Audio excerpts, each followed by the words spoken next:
Europe is a continent full of rich history, diverse cultures, and spectacular landscapes. Its cities, like the canals of Venice and the wide streets of Paris, show off incredible architecture and artistic traditions. With so many unique cultures, languages, and customs, Europe has played a huge role in shaping the world for centuries. But despite this beauty, Europe is going through a big change. While we like its historic cathedrals and sparkling markets, a new political trend is taking hold. Far-right parties, which were once on the outskirts of politics, are now gaining more power and influence. This shift is changing how politics works across Europe, and it could lead to serious challenges that might reformat the continent's future. This surge in support is restructuring everything from immigration policies to environmental strategies, leaving an extreme impact on the continent's future. Join us as we delve into the complex and often controversial world of far-right politics in Europe, breaking down the factors behind their ascent and exploring the potential consequences for the continent. Whether you're concerned, curious, or just looking to stay informed, this video will provide you with the insights you need to understand this important topic. Let's get started. As Europeans in 27 EU countries prepare to vote, far-right parties are obtaining popularity, leading in polls across 9 nations, including France, the Netherlands, Austria, and Poland. This rise in support for the far-right signifies a broader trend in Europe, where these once fringe parties are becoming more typical and even taking power in countries like Italy, Finland, and Hungary. This shift could have considerable concerns for policies on migration, the environment, and more. Far-right parties are expected to win around 25% of the vote in the coming European Parliament elections, a significant increase from previous years. However, this shift has been steady rather than a sudden change. The far-right's rise is due to various factors, including concerns about migration and better organization and campaigning by these parties. They have also become more normalized, with other political parties implementing some of their ideas or even creating alliances with them. Migration, specifically the 2015 crisis, has played a role in boosting far-right support, as it has been closely politicized. The far-right has long framed migration as a crisis, and this rhetoric has gained pull across Europe. Far-right parties like France's National Rally and Italy's Brothers of Italy have worked to rebrand themselves, tempering their image to gain legitimacy. While they still hold many of the same core beliefs, such as opposing immigration and supporting a Europe of strong nation-states, they have adjusted their messaging to interest a broader audience.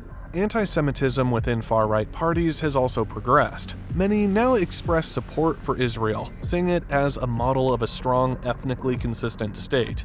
This shift is somewhat strategic as it allows them to distance themselves from the most radical elements of their past while focusing on opposition to Islam. The far right in Europe is gradually coordinating internationally, with leaders from parties across the continent and beyond meeting to strengthen their ties. While it's doubtful that they will form a combined global movement, these gatherings increase their range and influence.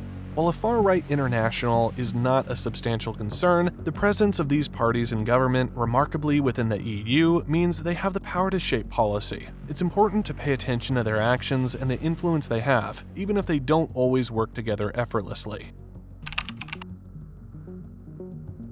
A strong reason for the increase of the far right could be the catastrophe in democracy itself. Today, democracy seems less able to keep its promises. Conventional democratic politics often seem to serve the interests of big finance, with center-right and center-left governments presenting only small differences in economic policy. This makes typical institutions feel empty, and elections seem like blank rituals. As a result, the far right gains support from people who are fed up with a political class that seems corrupt, privileged, and controlled by controlling corporations.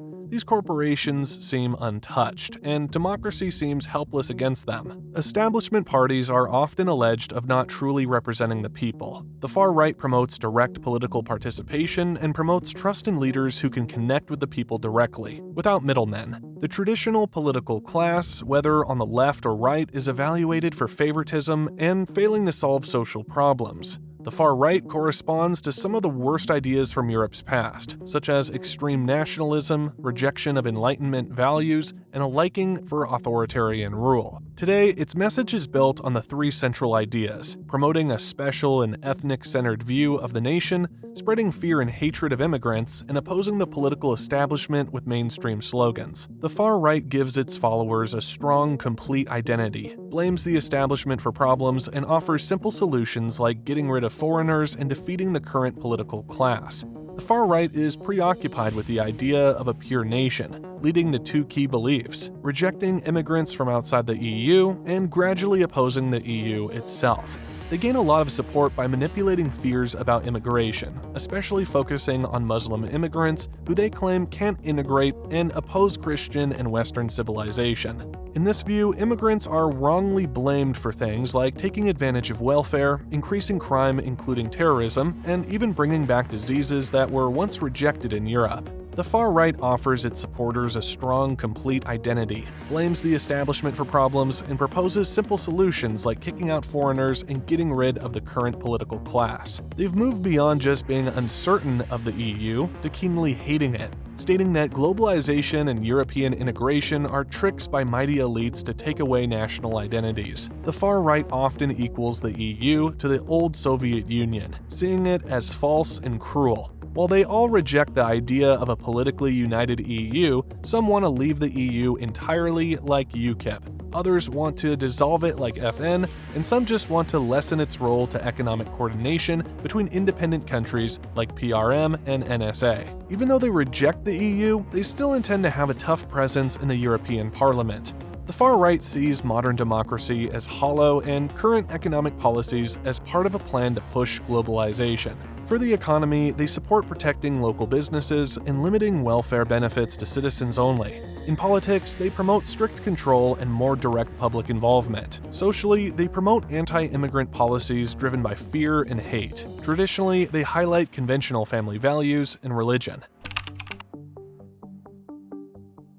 It's disturbing to see how the far right is slowly becoming more normal as typical parties from moderate conservatives to some social democrats begin to implement part of its rhetoric and even devise some of its ideas, such as ousting undocumented immigrants and delaying them in harsh prison-like conditions. In doing so, the far right has well pushed both moderate conservatives and parts of the social democratic spectrum, like French Prime Minister Manuel Valls, further to the right. It's contradictory for European governments, which are supposed to represent the center, to be reinforcing asylum laws, severely limiting immigration, restoring internal border checks, which goes against the spirit of the Schengen Agreement, sticking to failed and unfair socioeconomic policies, and dropping democracy to nothing more than a deep ritual of periodic elections that don't really offer any substitutes to the leading economic and financial policies. Even though far-right parties aren't legitimately in the British Parliament, their ideas have still influenced the center-right policies. They point to how government ministers and conservative MPs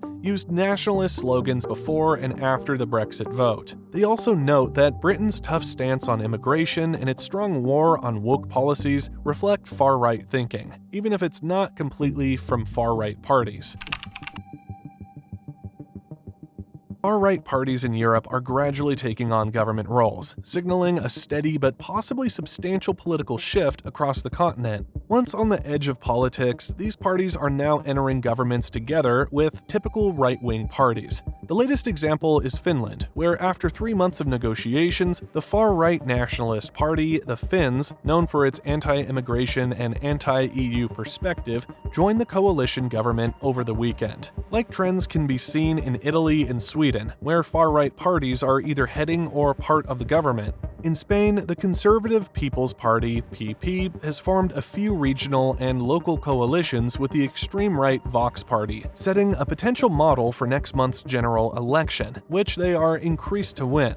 Extremely conservative parties have been in power for years in Hungary and Poland. In the past, far-right parties were openly authoritarian, anti-Semitic, and racist, but nowadays many of these parties have changed and become more appropriate than they used to be.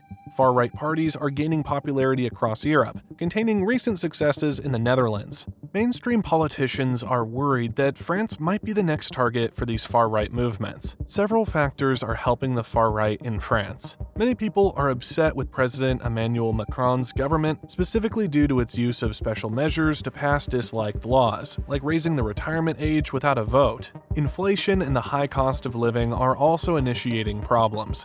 The public is still upset about the riots that followed the police killing of a teenage boy in June. The increase in anti-Semitic incidents linked to the Israel-Hamas conflict and recent attacks, like the stabbing of a teacher in northern France, have reignited debates on French identity, immigration, and extremist violence. In Denmark, the far right has been pushed to the sides of politics despite gaining popularity a decade ago. Back in 2014, the far-right Danish People's Party, DPP, surprised everyone by winning the most seats in the European Parliament. But in recent elections, the far-right only managed to hold on to one seat. The main reason for this shift is that Denmark's main political parties, led by the Social Democrats and Prime Minister Mette Frederiksen, have adopted some of the far-right's policies, particularly on immigration. Denmark's once liberal immigration rules have become stricter, and the government has invested more in small towns to balance out the economic issues caused by globalization.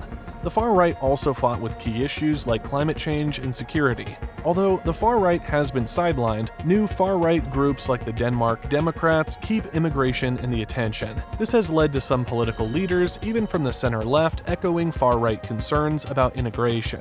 This shows that while the far right is less powerful, its ideas continue to impact Danish politics.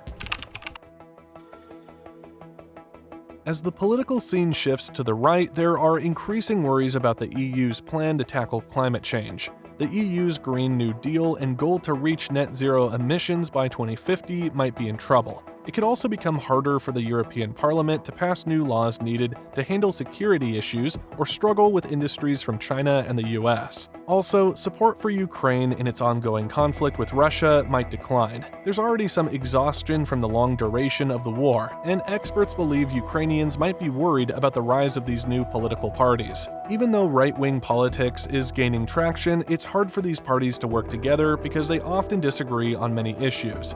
Europe's struggling economy, reduced class representation, and the EU's lack of accountability are fueling the rise of far-right and populist governments across the continent. Many people are unhappy with current economic policies, which have decreased the purchasing power of working and middle classes and weakened social services. Left-wing parties haven't addressed these issues, making far-right parties more attractive to many people. The decline of class-based, left-wing politics also plays a role. The left has struggled to address issues like the decreasing economic status of working and middle-class people, and this has contributed to the rise of far-right parties. Some EU members are strictly enforcing environmental policies without considering the economic impact on other countries, and they are not doing enough to handle improper migration. This has allowed far-right parties to take advantage of the situation, as center-left parties have become more aligned with EU institutions and less attentive to common people's concerns. In conclusion, the rise of far-right parties in Europe shows a big change in politics, with more people becoming upset with the usual way things are done. As these parties gain support, they are starting to impact decisions on important issues like immigration and the environment, pushing other political groups to move further to the right. While the future impact of this trend is still vague, it's clear that the growing influence of far-right parties will play a major role in shaping Europe's future. It's important for everyone to pay attention and think carefully about these changes to deal with the challenges that lie ahead. If you find this video helpful, don't forget to give it a thumbs up, leave a comment with your thoughts, and hit that subscribe button for more content like this. Thanks for watching.